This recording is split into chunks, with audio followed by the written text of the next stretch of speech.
ये अंतर की बात है। हमारे कर्म के अनुसार दुख आया है तो हमें यह स्वीकृति नहीं कि इस व्यक्ति ने दुख दिया है।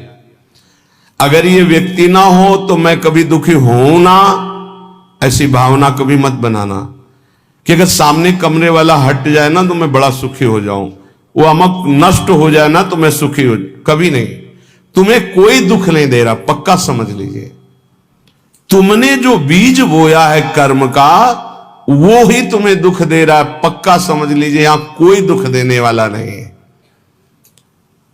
ना दुखम, एक तो ये, दूसरा हमारे कर्म के कई रूप होते हैं। एक होता है व्यक्ति के ऊपर बैठकर कर्म दंड दिलाता है, और एक होता है घटना बनता है, और एक होता है रोग बनता है। शरीर में विविध प्रकार की आदि व्याधियां, तो हमको विचलित नहीं होना है।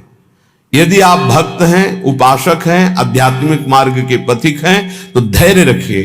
नाम जप से बहुत बड़ा बल मिलता है। सत्संग से हमारे अंदर विवेक जागृत होता है, सहने की सामर्थ्य आती है। बड़े से बड़े दुख को आनंद पूर्वक उपासक सह सकता है, विषयी भोगी पुरुष नहीं, सांसारिक पुरुष नहीं। इसलिए ना दुखम, कोई भी दुख आपको विचलित ना कर पावे। यह तभी हो सकता है जब आपने मृत्यु का वर्ण कर लिया है। अब तो एक ना एक दिन शरीर छूटेगा ही, भजन नहीं छोड़ेंगे, सतमार्ग नहीं छोड़ेंगे। मृत्यु से बड़ा कोई दुख नहीं है, उसे हम पहले स्वीकार कर चुके हैं, तब इस मार्ग में चला जाता है। नारायण अति कठिन है, हरि मिलन की बाट, या में पग पीछे धरे प्रथम शीश दे काट।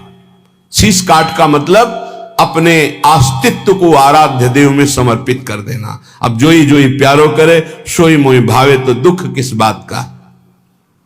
देखो, प्रवचन कर लेना सरल है, प्रवचन सुन लेना सरल है, लेकिन जब ये बातें जीवन में आती हैं उस समय अपने को बचा ले। यही आध्यात्मिक साधक की पहचान है। अनुकूलता होती तो बड़ी कृपा भगवान की, और जब प्रतिकूलता रंग लाती है उस समय बोलो कि बड़ी कृपा हरि की। तुम्हारा प्रियजन पधार गया और बोलो हाथ उठा के, बड़ी कृपा हरि की। तुम्हारा प्रिय शरीर असाध्य रोग से ग्रसित हो गया, बोलो अब बड़ी हरि कृपा। तुम्हारे मनोवांछित जितनी वस्तुएं उन सब विध्वंस हो गई, अब बोलो हाथ उठा के, बड़ी हरि की कृपा। तब समझा जाएगा महाभागवत हो, भक्त हो, बड़ी हरि की कृपा, और वास्तविक बड़ी हरि की कृपा। पर बोल सकता है वही जिसका अस्तित्व भगवान में समर्पित है। अगर अस्तित्व देहाभिमान में है तो बोल ही नहीं सकता। हरि की कृपा प्रतिपल, नाशवान का नाश निश्चित होगा, अविनाशी का कोई नाश कर ही नहीं सकता है। ये बिल्कुल दिमाग में बैठा लीजिए। नाशवान का नाश होगा, आज नहीं तो कल होगा। अविनाशी को कोई मार नहीं सकता। तू अविनाशी है, तेरा शरीर और संसार ये सब विनाशी है। इसलिए न दुखम, दुख को भी स्वीकार मत करो। ना मैं कभी रोगी था, ना मैं कभी रोगी होऊंगा, ना मैं कभी दुखी था, ना मैं कभी दुखी होऊंगा। मैं आनंद सिंधु का बच्चा हूं और आनंद में ही रहता हूं।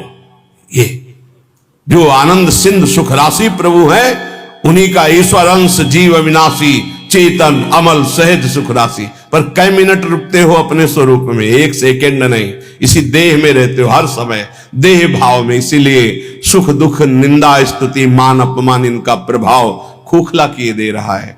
चिंता शोक भय ये जलाए दे रहे हैं।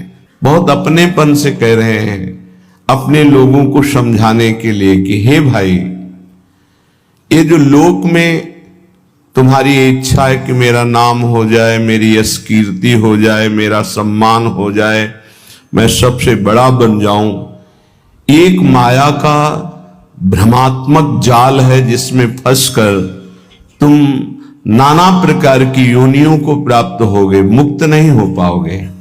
इसलिए इस लोक ऐषणा का त्याग कर दो। लोक ऐषणा, जो कंचन विजयी होते हैं, कामिनी पर विजय प्राप्त कर लेते हैं, वो भी लोक ऐषणा में गिर जाते हैं। ये बड़ी भारी खाई है माया की, जिसे मान सम्मान कहते हैं, जिसे यश कीर्ति कहते हैं। इसकी चाह में बड़ी बड़ी साधनाओं की बलि चढ़ा दी जाती है, बड़ी बड़ी तपस्याओं को